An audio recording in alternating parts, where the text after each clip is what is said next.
Querido amigo, hoje o nosso alvo é concluirmos o estudo do capítulo 5 do livro de Amós. Nós vamos estudar especificamente Amós 5, 16 a 27. Deus é um Deus justo e tem chamado o seu povo a praticar a justiça. Desde a formação do seu povo, ele tem dado suas leis e suas ordenanças para que tenhamos boas relações com ele mesmo e com o nosso próximo, para que tratemos uns aos outros com respeito e justiça. Sem dúvida, o povo de Israel foi o alvo primeiro de Deus e a partir dele, todos os povos deveriam conhecer a vontade de Deus. Israel não só falhou em não proclamar a justiça de Deus e os seus mandamentos às outras nações, mas falhou principalmente em não obedecer, em não viver e não desenvolver a vontade de Deus nos seus relacionamentos entre si. Entre eles mesmos não houve obediência, mas sim injustiça, exploração, opressão do mais forte contra os mais fracos. Enfim, ficaram totalmente longe dos alvos, dos objetivos da eleição do Senhor, conforme o capítulo 3, versículo 2. Os profetas, então, foram instrumentos divinos para chamar a atenção desse povo, convocando-o ao arrependimento, conclamando-os a uma mudança de vida para experimentarem as bênçãos de Deus. Ao mesmo tempo, os profetas também proclamaram claramente que se não mudassem de vida, colheriam a dura disciplina, o castigo da parte de Deus. Como já dissemos, enquanto Oséias foi o profeta que mostrou como Deus amava e queria o seu povo de volta, Amós foi o profeta do juízo de Deus. Ele foi o profeta que anunciou o dia do leão. E especificamente nesse capítulo 5, a sua mensagem foi muito objetiva. Esse, então, é o terceiro discurso de Amós, que compreende todo o capítulo 5 até o verso 14 do capítulo 6. Esse é o discurso mais longo dos três. E aqui Amós anuncia o juízo de Deus e os castigos pelos vários pecados que eram praticados na sociedade israelita.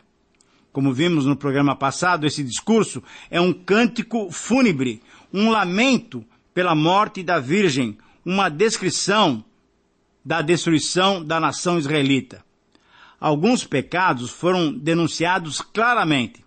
Primeiro, a justiça tinha sido jogada por terra. Capítulo 5, versículo 7. Houve repúdio à admoestação divina. Capítulo 5, versículo 10. Havia a exploração dos pobres para satisfazer a vida luxuosa dos ricos. Capítulo 5, versículo 11. Havia o engano em relação ao dia do Senhor. Capítulo 5, versículo 18. Em quinto lugar, havia o pecado da religiosidade, da religião formal. Capítulo 5, versículos 21 e 22. Em sexto lugar, havia a idolatria, conforme 5, 26. E em sétimo lugar, havia o pecado do luxo egoísta e suntuoso, conforme o capítulo 6, versículos 4 a 6, que nós vamos verificar no próximo programa. Ora, querido amigo, diante dessas acusações, diante desse quadro tão triste que o próprio povo de Deus produziu para si mesmo, o profeta então anuncia o castigo, a recompensa pelos seus maus atos praticados. Deus se manifestaria de forma muito objetiva contra o seu povo.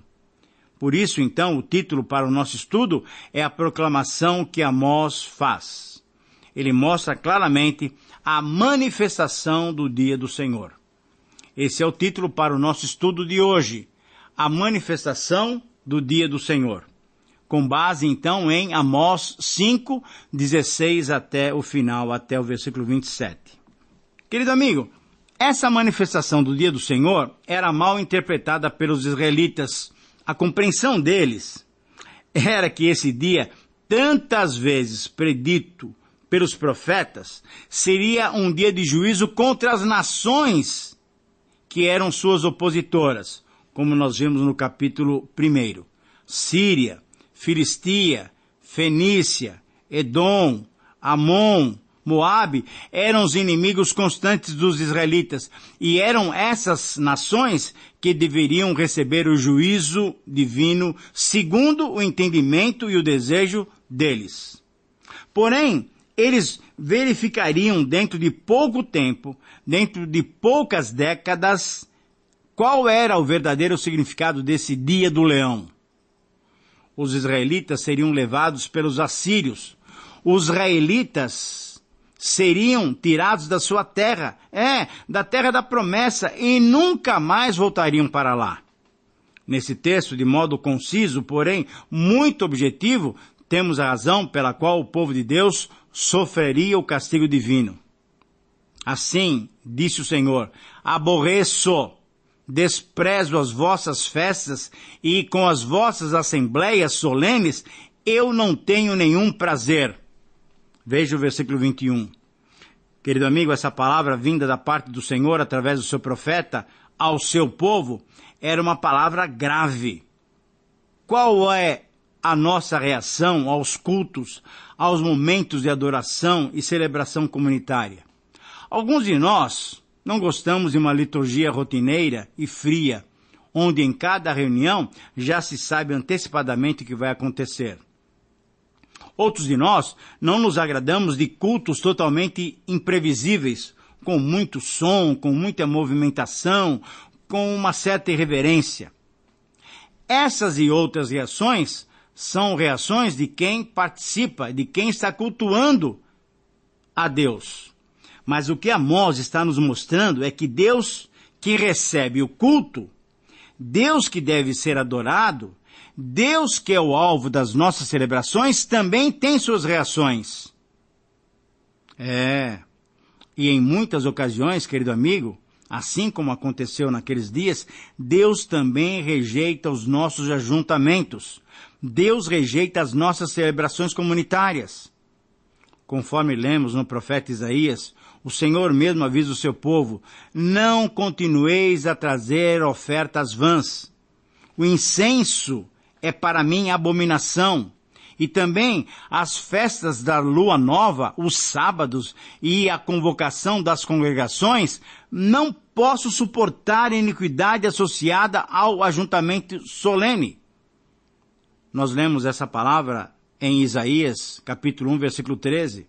E essa mesma queixa se ouviu séculos mais tarde, dirigidas a Judá, mesmo depois de terem ficado 70 anos no exílio, conforme o profeta Malaquias.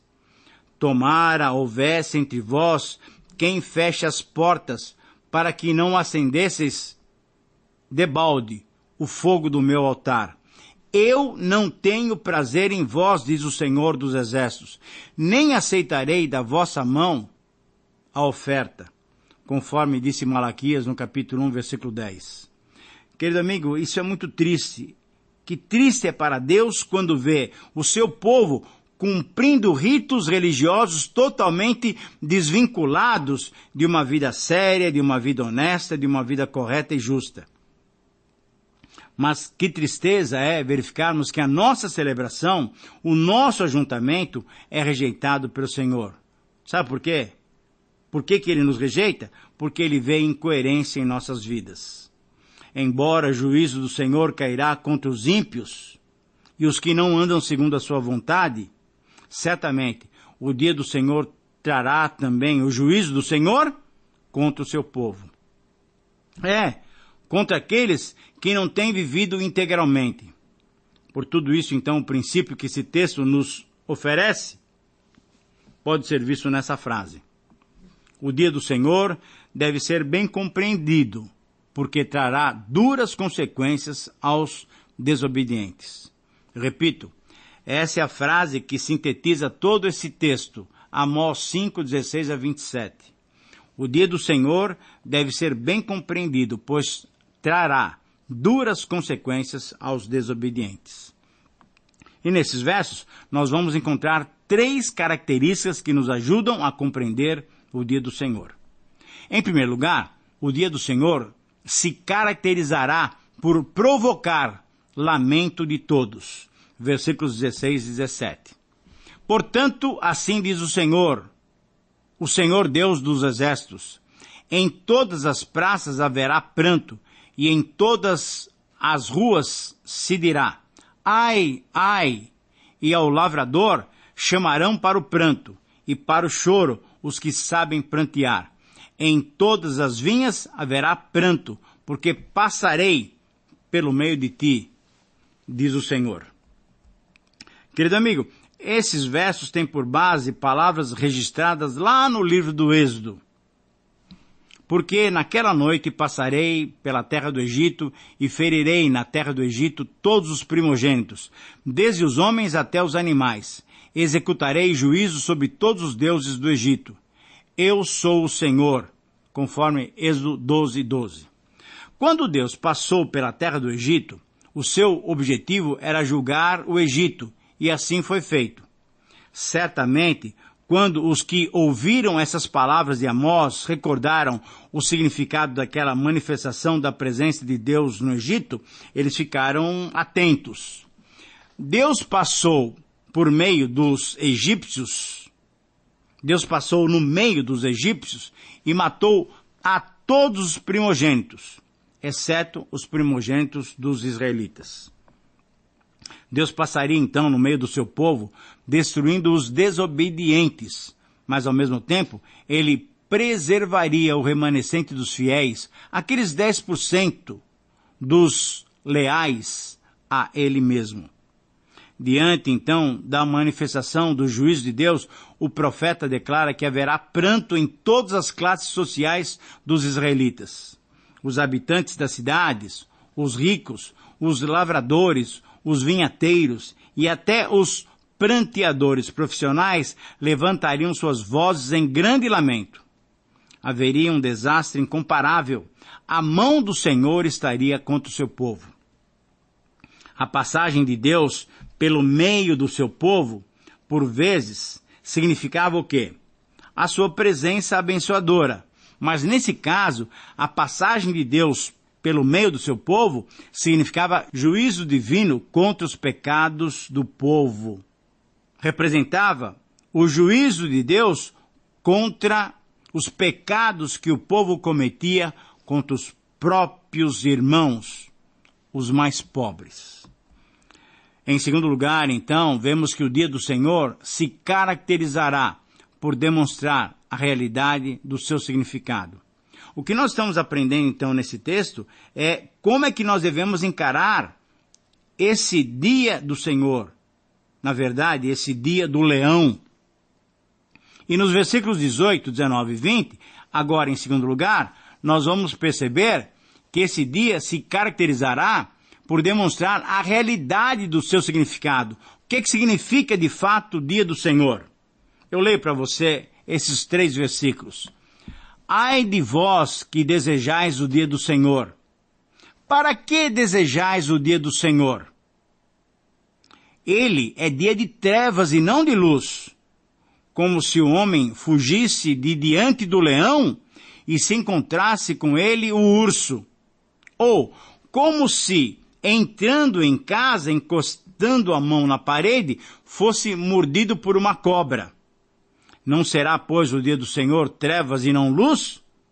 Não será completa a escuridão, sem nenhuma claridade? Essa é a sentença do Senhor. Querido amigo, o verso 18 reforça a ideia de que se entendia o dia do Senhor como um dia de libertação e triunfo da nação. Durante uma guerra santa, Deus iria aniquilar os inimigos de Israel por meio de uma manifestação sobrenatural. Seria uma jihad, uma guerra santa, conforme o conceito de alguns árabes modernos. O triunfo de Israel seria total e universal. Com todos os seus inimigos derrotados, Israel ficaria como a nação mais favorecida e mais abençoada de toda a humanidade.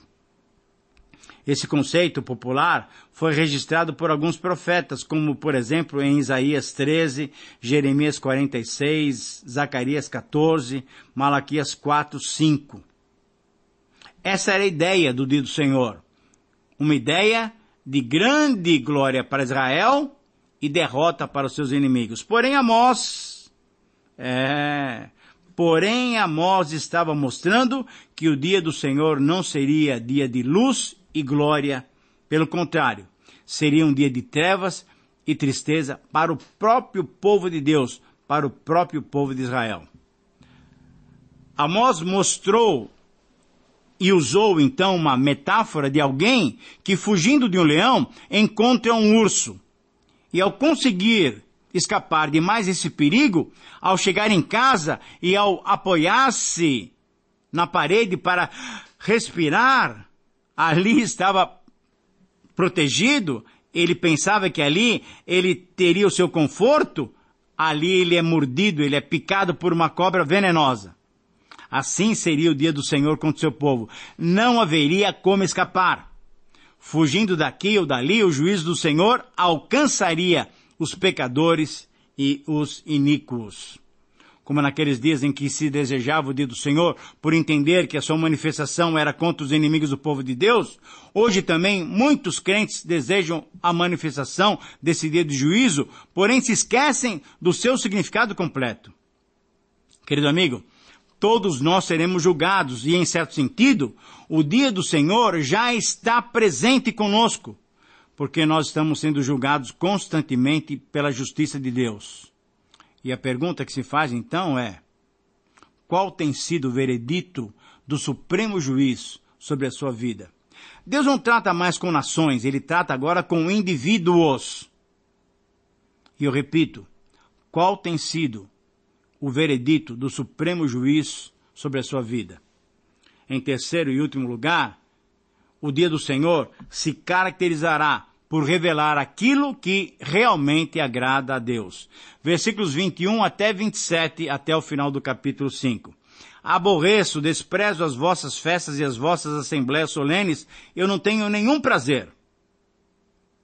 E ainda que me ofereceis holocaustos e as vossas ofertas e manjares, não me agradarei deles, nem atentarei para as ofertas pacíficas de vossos animais cevados. Versículo 23. Afasta de mim o estrépito dos teus cânticos, porque não ouvirei as melodias das suas liras. Antes, corra o juízo como as águas e a justiça como o ribeiro perene.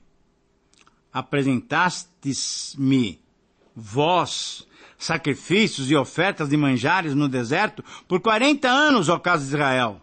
Sim, levastes Sicute, vosso rei, Quium, vossa imagem, e o vosso Deus estrela, que fizestes para vós mesmos. Por isso, vos desterrarei para além de Damasco, diz o Senhor, cujo nome é Deus dos exércitos. Querido amigo, o culto luxuoso e abundante não serve para nada. O culto constante não serve para nada. O culto rotineiro não serve para nada. Amós anunciou que o que Deus desejava era que, ao invés da opulência, da arrogância, do orgulho, Deus queria que corresse o juízo como águas, como a justiça, como um ribeiro perene. O que Deus queria é que essa vida íntegra fosse experimentada por toda a sociedade em todos os seus níveis. De nada valia o som estridente dos cânticos, nem as melodias das liras dos instrumentos de louvor. Deus não atentaria para as ofertas oferecidas por um povo de coração dividido, um povo sem integridade. O pecado individual e coletivo tinha servido como represa maligna que impedia o fluir livre da ação da justiça social e da fraternidade entre os irmãos. É interessante percebermos que Amós lançou um conceito novo de justiça. A justiça não era mais constituída por decisões, mas se constituía por ações práticas que deveriam ser vistas como o movimento da correnteza de um rio. Miqueias também tinha declarado, ele te declarou, ó homem, o que é bom e o que é que o Senhor pede de ti, que pratiques a justiça, ames a misericórdia e andes humildemente com o teu Deus. As cerimônias e festas religiosas necessitam de valor, precisam de significados verdadeiros. Se os que as realizam se esquecem do mais importante, isso é, da justiça, da compaixão, Deus não aceita o nosso culto. Embora a Síria não tenha sido mencionada por nome, em pouco tempo essa profecia se cumpriria e a nação israelita, Samaria, sua capital, cairia como caiu em 722 a.C. No verso 26, Amós menciona os deuses assírios, Sicut e Quium. Por terem sido derrotados pelos assírios, os israelitas teriam que levar esses deuses até aonde os assírios quisessem que eles levassem. Era uma vergonha para o povo de Deus carregar essa imagem ou essas imagens de deuses pagãos. Diante desse quadro tão grave, a pergunta que se faz é: será que os israelitas poderiam experimentar alguma coisa diferente? Deus já tinha proclamado o seu juízo. Pelos seus pecados, eles seriam punidos agora. Querido amigo, Deus nos chama para o arrependimento, para praticarmos a justiça. E assim Ele requer de nós esse tipo de vida sincera. Que Deus te abençoe no culto que você presta a Deus. Que Deus te abençoe nessa avaliação da sua vida. Um grande abraço e até o próximo programa.